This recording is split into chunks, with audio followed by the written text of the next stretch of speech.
Why not Clark International Airport? This is the latest facility within the Clark Freeport zone. So, degreasing first from my presentation, we were discussing this week with our Lipad Exxon on how we can be a better version of the EA. I'm sorry, Mr. Secretary. But that is our goal, to be better than NAIA.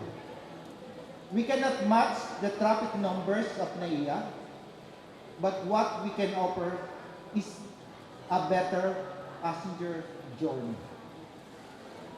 So we are serious in this, and I hope you as our partners are also serious in considering Clark Freeport Zone and Clark International Airport as the next center for trade and commerce.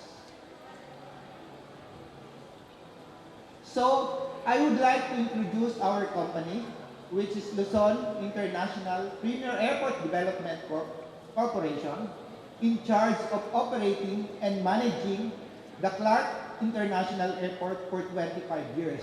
We were awarded a concession agreement to operate and manage this Clark International Airport as well as its adjacent properties with a total of around 750 hectares. This is a private consortium comprising of Philippine Best Development Corporation, JG Summit Holdings, Changi Airport Philippines, as well as Philippine Airport Ground Support Solutions or PAGS. Then, why Clark? That was the question of Attorney Di Banadera a while ago. Why Clark? Clark is the main gateway for Central and Northern Luzon. Second, there's no congestion in Clark. In terms of road traffic, in terms of airside traffic, and in terms of terminal traffic. If you experience at NAIA, you are about to land, and the aircraft is circling for around 30 minutes because they cannot get a runway slot. Here, we do not experience it here at Clark International Airport. So, there is no congestion. Then, it is ideal for locators because of the vast road network. We have the 4 interconnecting expressways. We have the skyways, S-Flex, T-Flex, and S-Flex. Then, Clark is very strategic because you are within the Clark Freeport zone. You enjoy tax incentives. You are being assisted by CDC in your importation and visa requirements. Then we have the top locators here. We have Texas Instrument, one of the semicon industry. We have La Rose Noir, for pastry, producing pastry. Then Louis Vuitton, they produce branded apparel and accessories and some other semicon industry. Then Clark is connected to major cities and Freeport Zone. So we have Freeport Zone in Bataan. We have one in Baguio, in Camp John Bay. Then we have one in Subic, the Subic Bay Freeport Zone, as well as we have PESA in Tarlac and Pangasinan. So, our new facility was opened and operated last May 2, so we observed our first year anniversary last May 2 of 2023. So it is better, we do not show the pictures here because later this afternoon, you will have your ocular tours. So it is better if you see it yourself than glancing at the photos shown to you. So for Clark, we are connected, as I have said earlier, we are connected by the 4 expressways. We have the Skyway, the NLEX, the SCTEX, and the T-Flex. Then we have the newly constructed road, which is the orange line, directly from the exit of the expressway through the Clark North. So you can exit from the Clark North Clark South, or the Mabalacat Gate. Then we are the only airport in the Philippines that will have a train station in front of the terminal. So this will happen in end of 2025. Tama ba, Sir Jay?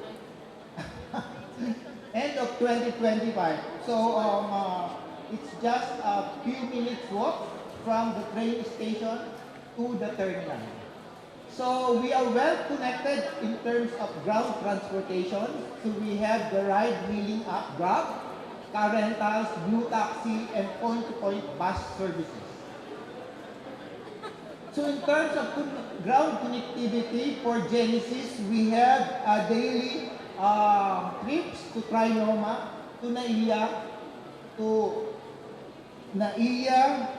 Baguio, and to Dao. For Victory Liner, we have a daily trip to Dagupan and Olongapo.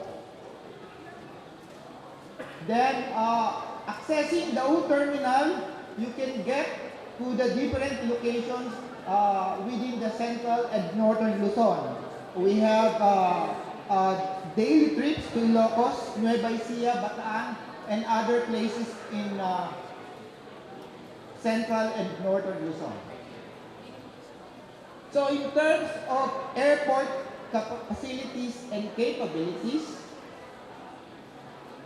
with the world-class infrastructures, we are ready to receive the traffic surge post-pandemic. Then we operate a single runway of 3,200 meters by 60 and can handle 40 aircraft movement. In terms of aircraft emergency and rescue, we are Category 9 status. And we have also support services to the airlines like the ground handling services, catering services, line maintenance, as well as fueling services. So in terms of numbers, the total floor area of this terminal is 110,000 square meters. In the full implementation, in the full phase of the construction of this terminal, we can accommodate a total of 8 million passengers per year. So we have 18 bridges, but right now we only have 9 bridges for the initial phase. But in the full phase, we will have 18 bridges. Then for the check-in counters, we have 80 check-in counters. But for now, we only have 40 check-in counters plus 13 self-service kiosks. So in phase 2, that will be fully implemented. In terms of baggage claim area, we have 5 right now, but in the full phase, we will have 6. These warehouses are located within the airport premises, which contribute to the lessening of the travel time from the airport to the cargo warehouses. So these warehouses are capable of handling perishable cargo, pharmaceutical products, and agricultural products with temperature requirement. Temperature is available from -8 degrees Celsius up to -20 degrees Celsius, and from a minimum of 30 cubic meters to a maximum of 50 cubic meters of space. Also, we have the largest, the FedEx facility. Actually, they were here yesterday meeting with Sir Noel Manampil discussing the future expansion plan. So their expansion plan is 5 times bigger than the present facility right now. So they will conduct the hub and spoke of operation, meaning the packages will be brought here, then it will be loaded onto another aircraft for its intended destination. That's the hub and spoke model. So for our flight, for international flight, right now we have 10 destinations and 105 times weekly frequencies.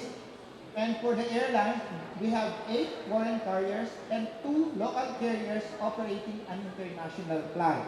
So for the upcoming flights in June 1, we will be having the resumption of Asiana Airlines, Then in August, August 1, we will be resuming the Air Asia flight, and Starlux will be operating by August 15. So for the domestic operation, we have 9 destinations. Current destinations is 9. In terms of weekly frequency, we have 80 weekly frequencies and 5 local airlines operating. Then the upcoming additional flight will be Cebu Pacific, go to and from Puerto Princesa.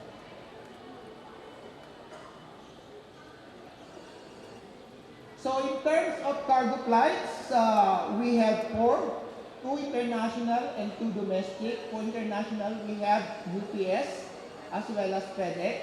And for local cargo flights, we have Sea Air and Cargo House.